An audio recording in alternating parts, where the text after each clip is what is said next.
From the book of John.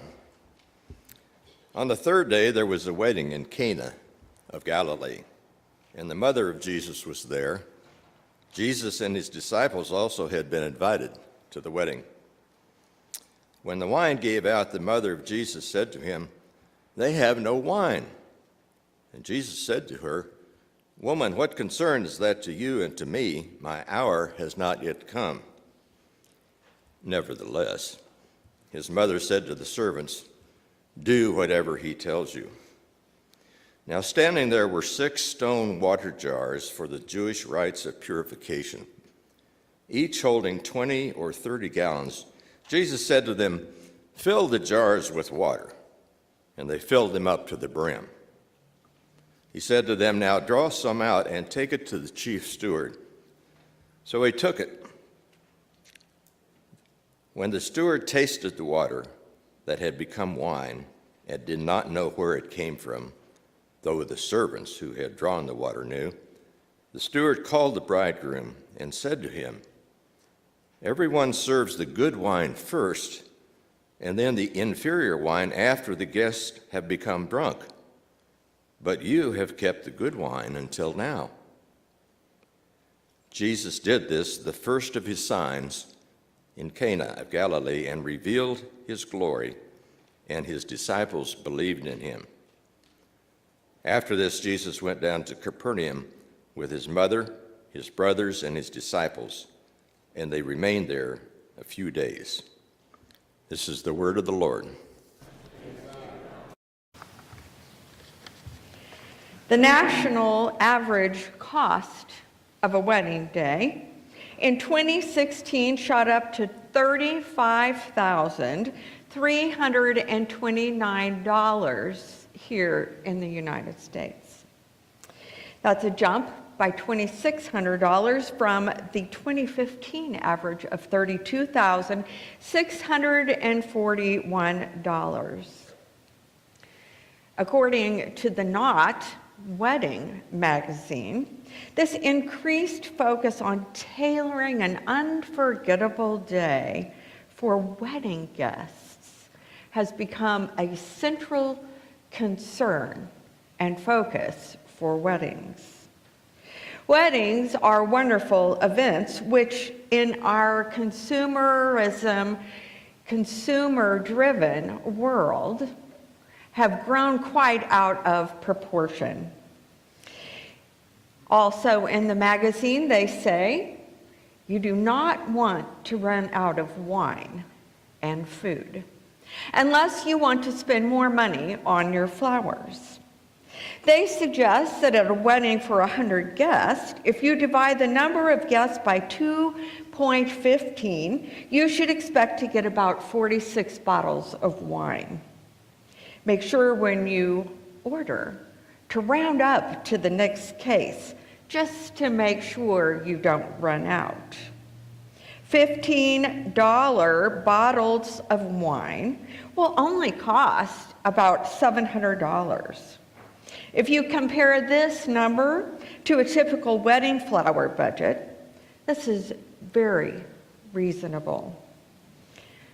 They suggest you will have to ask yourself, what is more important? Running out of wine and good food, or having beautiful flowers? One thing that I have learned over the years, watching and planning and participating in weddings, is it is true that when the wine and good food begin to run out, the wedding guests begin to leave. Clearly, Mary, the mother of Jesus, an invited guest, had a sense of proper wedding etiquette and what would be considered a great faux pas for this wedding party. It would cause extreme embarrassment to the wedding host and to the bride and groom. Mary knows that her son and his disciples are in attendance as well. And as Dina shared with us, goes to him and shares with him what she has learned. The wine ran out. There is nothing left to drink. Jesus in this moment does seem a bit annoyed by his response. It's not, as Dina suggested, yes, Mom, I will do what you say. It's more, wait a minute, woman. You don't know what is going on here. My time has not come yet. Being the good Jewish mother who has been told who her son is, Mary turns to the servants there and says, do what he says. We could make a really good case for Mary here, a case for her cause. Mary, who birthed Jesus into this world, who is the mother of who in this moment seems to be a very human son. Mary deeply understands the injustices of poverty and humiliation. Mary, the one who sang out in Luke's gospel upon learning that she would birth the light and love of God into the world. God, who she sings about, who will fill the hungry with good things. Mary knows who Jesus is. She birthed him. And she knows he can do something about the problem. In this brief interlude, all sorts of different things are going on. We are not given the answers as to why Jesus responds to his mother as woman, but he does seem a bit irritated and clearly not in a hurry to do as she says. We don't know why the wedding planner didn't plan better or why they ran out of wine. But we can surmise that the wedding family was not one of the elite, privileged folks of Cana. If they were, Mary and Jesus and his disciples probably would not have been invited. Wedding guests during this time were to bring wine themselves. Perhaps some of the guests didn't bring enough wine or drank too much wine. Maybe the bridal party and the host couldn't afford any more wine. Indeed, Mary goes to the light of the world and asks him to keep the wedding parents and party from being disgraced. And she does so because she believes and knows Jesus can do something about it. None of this really captures the point of John's gospel. John's gospel, as a reminder, seeks to communicate to the audience, the listening audience, who Jesus is and what Jesus can do. The gospel that illustrates Jesus as the Word, the light, the Lamb of the world, born into the world of human flesh, the promised Messiah. The one John the Baptist testified of in John 1:16, from his fullness, we have all received grace upon grace, grace and truth that came through Jesus Christ, who God has made known. And how? Through a very human vessel named Mary. Mary knows what God can do through empty vessels and ordinary willingness. Nancy Rockwell, a blog writer, at pathos.com in a particular article at Bite in the Apple, reflects on this story as she considers Martin Luther King Jr.'s day and his book, Strength to Love. She writes, based on her need to stand against humiliation, the interchange between Mary and Jesus resembles the interchange between Rosa Parks and Martin Luther King Jr. on an ordinary day in Montgomery. By refusing to give up her seat on the bus or give in to one more instance of humiliation for herself and her people, Parks provoked a moment in history, and she provoked King's entry into that moment as its vital wine and its transforming agent. In their joint action, King's ministry to the nation and to the world around him was wide opened.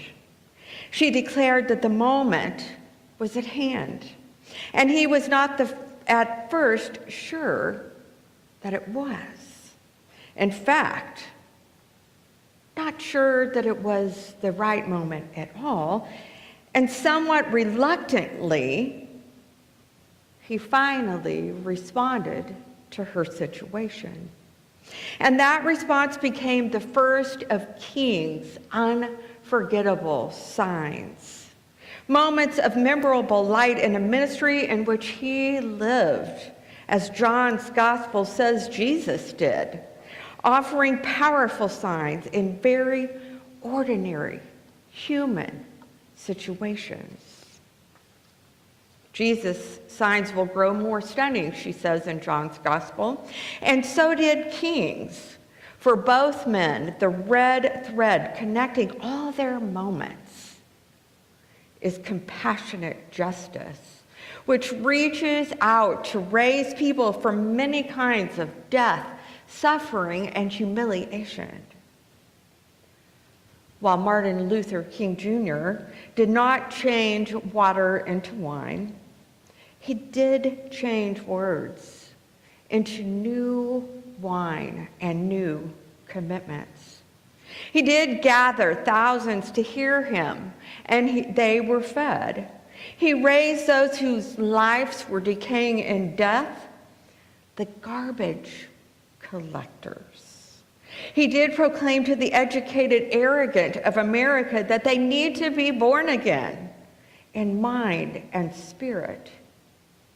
He did raise up the dead daughters of Birmingham, speaking of them in an unforgettable letter to the white clergy from the tomb of his jail cell in the city. He did lift up to all of us a cup of everlasting life, and we drink from it still. We share the new wine of Christ each time we come to the table of grace upon grace. Every time we gather at the table of food and drink and nourishment for this life and our ministry in the world, we are reminded of who Jesus is and was and who is yet to come and who we are to be as the light of the world ourselves, as human vessels reaching out as Christ reached into us. Rockwell continues, I live in New Hampshire, she says, the last state in America to hold out against recognizing King's Day. I live in a nation still deeply divided by race, still struggling to live out Christ's central truth that all people are created equal, and all persons, all countries deserve freedom from the bonds of oppression injustice, and humiliation. And I will add today, in light of how our nation is being represented to the rest of the world, as King reminded us, everything we do as Americans and the governing body of our United States causes a ripple effect like a rock thrown into the water. It ripples out into the world and reflects either kindness and love or hate and ignorance. John's gospel insists on radical equality for each and every person. Of all of us incarnating the world, the light and love of Christ, especially if we proclaim to be followers of Christ. As King said himself from his book, we must learn to live together as brothers and sisters or perish together as fools. The hope of a secure and livable world lies within disciplined nonconformists who are dedicated to justice, peace, and human kindness. When the steward tasted the water that had become wine and did not know where it came from, even though the servants had drawn it and knew what had happened, the steward called the bridegroom to him and said, "Everyone serves the good wine first, and then the inferior wine after the guests have become drunk. But you have kept the good wine until now." When we go to the Lord of life, the Lord of grace upon grace, and tell him what we need, when we stand in the light and not in the darkness, when we choose love over hate, over deceit, over inappropriate language and name-calling, we become God's vessels of good wine. When we do so, Christ's glory will be revealed over and over again. Amen.